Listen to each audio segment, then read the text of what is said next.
Ladies and gentleman, ತುಮಕೂರಿನಲ್ಲಿ ನಡೆದಂತಹ ಸಾಧನಾ ಸಮಾವೇಶದಲ್ಲಿ ಕಾಂಗ್ರೆಸ್ ನಾಯಕರ ಪೈಪೋಟಿಯ ಭಾಷಣದ ಮಧ್ಯೆ ಸರ್ಕಾರದ ಅತ್ಯಂತ ಹಿರಿಯ ಮತ್ತು ಪ್ರಭಾವಿ ನಾಯಕರಲ್ಲಿ ಒಬ್ಬರಾದ ಡಾಕ್ಟರ್ ಜಿ ಪರಮೇಶ್ವರ್ ತುಮಕೂರನ್ನ ಬೆಂಗಳೂರು ಉತ್ತರ ಅನ್ನುವಂತಹದಾಗಿ ಘೋಷಣೆ ಮಾಡಬೇಕು ಅಂತ ಮನವಿ ಮಾಡಿಕೊಂಡಿದ್ದಾರೆ.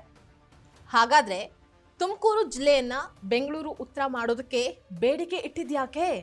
ಏನಿದರ ಮರ್ಮ? ಈ ಕುರಿತಾದ ಕಂಪ್ಲೀಟ್ ಡೀಟೇಲ್ಸ್ ಅನ್ನ ನೋಡ್ತಾ ಹೋಗೋಣ. ವೀಕ್ಷಕರೇ, ನೆಲ ಜಲ ಭಾಷೆಗಾಗಿ ಪ್ರಾಮಾಣಿಕ ಪತ್ರಿಕೋದ್ಯಮ. ನೀವು ನೋಡ್ತಾ ಇದ್ದೀರಾ ಫೋಕಸ್ ಟಿವಿ. ನಾನು ನಿಶ್ಚಿತ.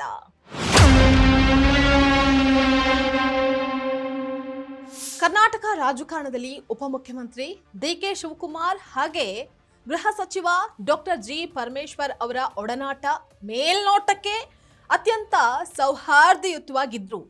ಆಂತರಿಕವಾಗಿ ರಾಜಕೀಯ ಪೈಪೋಟಿ ಮತ್ತು ತಂತ್ರಗಾರಿಕೆಯಿಂದ ಕೂಡಿದೆ. ಇಬ್ಬರು ಕಾಂಗ್ರೆಸ್ ಪಕ್ಷದ ಪ್ರಭಾವಿ ನಾಯಕರು ಸರ್ಕಾರದ ಆಡಳಿತ ಹಾಗೆ ಪಕ್ಷದ ಸಂಘಟನೆಯಲ್ಲಿ ಪ್ರಮುಖ ಪಾತ್ರವನ್ನ ವಹಿಸಿದ್ದಾರೆ ಕೂಡ. ಇತ್ತೀಚೆಗೆ ಡಾಕ್ಟರ್ ಜಿ ಪರಮೇಶ್ವರ್ ಅವರು ಡಿ.ಕೆ. ಶಿವಕುಮಾರ್ ಅವರ ನಿವಾಸಕ್ಕೆ ದಿಢೀರ್ ಅಂತ ಹೇಳಿ ಭೇಟಿ ನೀಡಿ ಮಾತುಕತೆಯನ್ನ ಕೂಡ ನಡೆಸಿದ್ರು. ಮುಖ್ಯಮಂತ್ರಿ ಸ್ಥಾನದ ಬದಲಾವಣೆಯ ಚರ್ಚೆಗಳು ಮುಂಚೂಣಿಗೆ ಬಂದಾಗ ಡಿ.ಕೆ. ಶಿವಕುಮಾರ್ ಪ್ರಬಲ ಆಕಾಂಕ್ಷಿಯಾಗಿದ್ದಾರೆ. ಇನ್ನು ಇದೇ ವೇಳೆ ಹಿರಿಯ ನಾಯಕರಾದ ಡಾಕ್ಟರ್ ಜಿ ಪರಮೇಶ್ವರ್ ಅವರ ಹೆಸರನ್ನ ಮುಖ್ಯಮಂತ್ರಿ ಸ್ಥಾನಕ್ಕೆ ಪಕ್ಷದ ಕೆಲವು ಶಾಸಕರು ಹಾಗೆ ನಾಯಕರು ಮುಂಚೂಣಿಗೆ ತರುತ್ತಾರೆ. ಇದು ಇವರಿಬ್ಬರ ನಡುವೆ ಸೂಕ್ಷ್ಮ ರಾಜಕೀಯ ಪೈಪೋಟಿಗೂ ಸಹ ಕಾರಣವಾಗಿದೆ ಅನ್ನುವಂಥದ್ರಲ್ಲಿ ತಪ್ಪಿಲ್ಲ. ದಲಿತ ಸಮುದಾಯದ ಹಿರಿಯ ನಾಯಕರಾಗಿ ಪರಮೇಶ್ವರ್ ಅವರು ತಮಗೆ ಮುಖ್ಯಮಂತ್ರಿ ಸ್ಥಾನ ಸಿಗಲೇಬೇಕು ಅನ್ನುವಂತಹ ಇಚ್ಛೆಯನ್ನ ಹೊಂದಿದ್ದಾರೆ. ಒಕ್ಕಲಿಗ ಸಮುದಾಯದ ಪ್ರಭಾವಿ ನಾಯಕರಾಗಿ ಮತ್ತೆ ಪಕ್ಷವನ್ನ ಅಧಿಕಾರಕ್ಕೆ ತಂದಂತಹ ಅಧ್ಯಕ್ಷರಾಗಿ ಡಿ.ಕೆ.ಶಿ ಅವರು ಸಿಎಂ ಸ್ಥಾನದ ಮೇಲಿನ ಹಕ್ಕನ್ನ ಪ್ರತಿಪಾದಿಸ್ತಾನೆ ಬಂದಿದ್ದಾರೆ. ಇದೆಲ್ಲ ಬೆಳವಣಿಗೆಗಳ ಮಧ್ಯೆ ತುಮಕೂರಿನಲ್ಲಿ ನಡೆದಂತಹ ಸಾಧನಾ ಸಮಾವೇಶದಲ್ಲಿ ಕರ್ನಾಟಕದ ಗೃಹ ಸಚಿವ ಮತ್ತೆ ತುಮಕೂರು ಜಿಲ್ಲಾ ಉಸ್ತುವಾರಿ ಸಚಿವರಾಗಿರುವಂತಹ ಡಾಕ್ಟರ್ ಜಿ ಪರಮೇಶ್ವರ್ ಅವರು ತುಮಕೂರು ಜಿಲ್ಲೆಯನ್ನ ಬೆಂಗಳೂರು ಉತ್ತರ ಅಂತ ಘೋಷಣೆ ಮಾಡಬೇಕು ಅಂತ ಮುಖ್ಯಮಂತ್ರಿ ಸಿದ್ದರಾಮಯ್ಯ ಅವರ ಮುಂದೆ ಬೇಡಿಕೆಯನ್ನ ಇಟ್ಟಿದ್ದಾರೆ. ಯಾಕೆ ಅಂತ ನೋಡೋದಾದ್ರೆ, ತುಮಕೂರು ನಗರವು ದಿನದಿಂದ ದಿನಕ್ಕೆ ಅತ್ಯಂತ ವೇಗವಾಗಿ ಬೆಳೀತಾ ಇದೆ. ಬೆಂಗಳೂರಿಗೆ ತೀರಾ ಹತ್ತಿರದಲ್ಲಿದೆ. ಹೀಗಾಗಿ ಭೌಗೋಳಿಕ ಮತ್ತು ಕೈಗಾರಿಕಾ ಬೆಳವಣಿಗೆಯನ್ನ ಪರಿಗಣಿಸಿ ತುಮಕೂರನ್ನ ಬೆಂಗಳೂರು ಉತ್ತರ ಅಂತ ಅಧಿಕೃತವಾಗಿ ಘೋಷಣೆ ಮಾಡಬೇಕು ಅಥವಾ ಘೋಷಿಸಬೇಕು ಅಂತ ಮುಖ್ಯಮಂತ್ರಿ ಸಿದ್ದರಾಮಯ್ಯ ಅವರಿಗೆ ಪರಮೇಶ್ವರ್ ಮನವಿಯನ್ನ ಮಾಡಿದ್ದಾರೆ.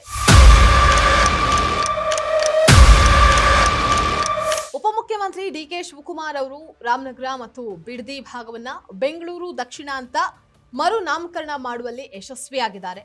ಅದೇ ಮಾದರಿಯಲ್ಲಿ ತುಮಕೂರನ್ನ ಬೆಂಗಳೂರು ಉತ್ತರ ಅಂತ ಘೋಷಣೆ ಮಾಡಿದ್ರೆ ಈ ಭಾಗದ ಚಿತ್ರಣ ಮತ್ತೆ ಆಡಳಿತಾತ್ಮಕ ಮೌಲ್ಯ ಸಂಪೂರ್ಣವಾಗಿ ಬದಲಾಗುತ್ತೆ ಅನ್ನುವಂತಹದ್ದು ಪರಮೇಶ್ವರ್ ಅವರ ತರ್ಕವಾಗಿದೆ. ಈ ಹಿಂದೆ 2025ರಲ್ಲಿ ಜಿ ಪರಮೇಶ್ವರ್ ಅವರು ಈ ಪ್ರಸ್ತಾಪವನ್ನ ಮುಂದಿಟ್ಟಾಗ ತುಮಕೂರಿನ ಸಾಂಸ್ಕೃತಿಕ ಐಡೆಂಟಿಟಿ ನಶಿಸಿ ಹೋಗುತ್ತೆ ಅಂತ ಸಾಹಿತಿ ಬರಗೂರು ರಾಮಚಂದ್ರಪ್ಪ ಮತ್ತೆ ವಿರೋಧ ಪಕ್ಷದ ನಾಯಕರು ವಿರೋಧ ಮಾಡಿದ್ರು. ಆ ಸಂದರ್ಭದಲ್ಲಿ ಅವರು ತಮ್ಮ ನಿಲುವಿನಿಂದ ಹಿಂದೆ ಸರಿದಿದ್ರು.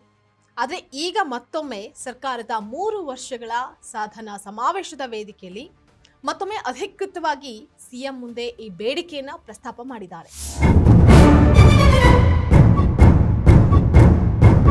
ಒಟ್ಟಾರೆಯಾಗಿ ಹೇಳೋದಾದ್ರೆ ತುಮಕೂರಿನಲ್ಲಿ ನಡೆದಂತಹ ಸಾಧನಾ ಸಮಾವೇಶದಲ್ಲಿ ರಾಜಕೀಯ ಜಿದ್ದಾಜಿದ್ದು ಎದ್ದು ಕಾಣಿಸ್ತಾ ಇದೆ ಅನ್ನೋದ್ರಲ್ಲಿ ತಪ್ಪಿಲ್ಲ.